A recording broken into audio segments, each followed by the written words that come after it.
C'est un paradoxe comme je les aime. Pour bien comprendre le comportement d'un animal dans son habitat naturel, il faut d'abord l'observer en captivité.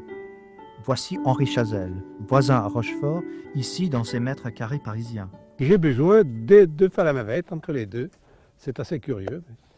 Tu me demandais si c'était une résidence secondaire pour moi ici. En Saône-Neuve, j'ai 2 résidences principales entre lesquelles je vais. Et c'est ça qui me fait du bien. Voilà. Si je suis privé de l'une, je commence à m'inquiéter.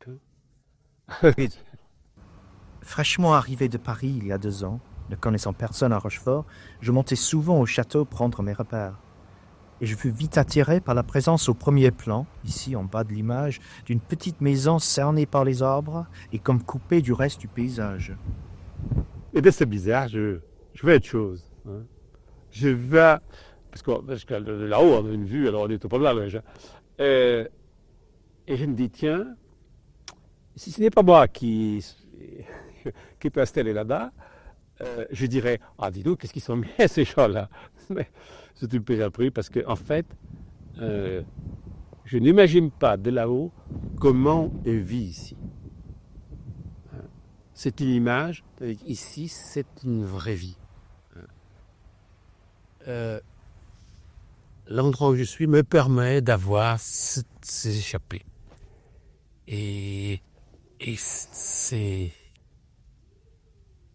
Échapper, c'est un mot bizarre parce qu'on dirait qu'il y a une fuite aussi. Là. Non. C'est une ouverture. Là, comme ça, des pistes vers la campagne.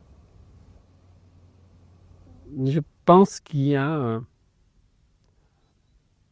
un désir de trouver quelque chose soi-même qui est nouveau et de créer quelque chose soi-même quelque part où à ce stade.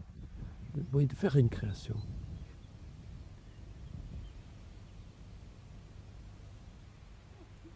Ce Col Rochefort, pour moi, cette maison, c'est ma création personnelle.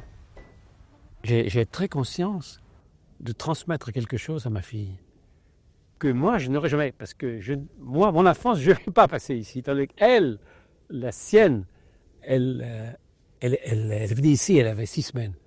Donc, ces sensations de la campagne, de l'air, sont apparues ici. Et je crois que c'est fondamental, et ça, on le garde toute sa vie. Toute la semaine, il est justement retiré à son père. Les flots. Il connaissait pas. C'est pareil, Robic.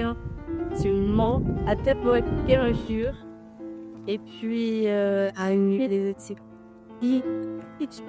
l'autre classe. C'est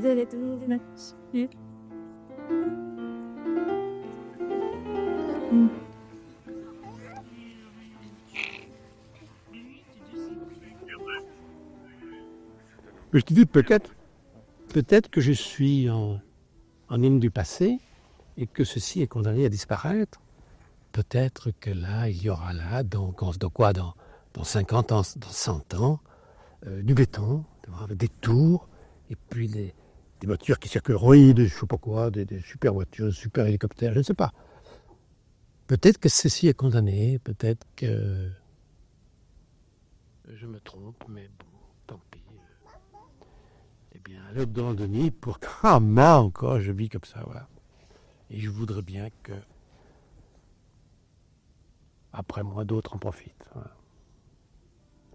Dans ma tête, cette lettre devait s'appeler Le refuge d'Henri, car je n'arrivais pas à concevoir que quelqu'un qui vit épanoui ici puisse également prendre plaisir à Paris. En fait, il ne vient pas ici pour se cacher, mais pour se ressourcer. Pour Henri, Rochefort sert de contrepoint. Il n'y a que nous qui ressentons le vide après chaque départ, vide que l'on essaie de combler en dévorant les figues que la famille aura laissées.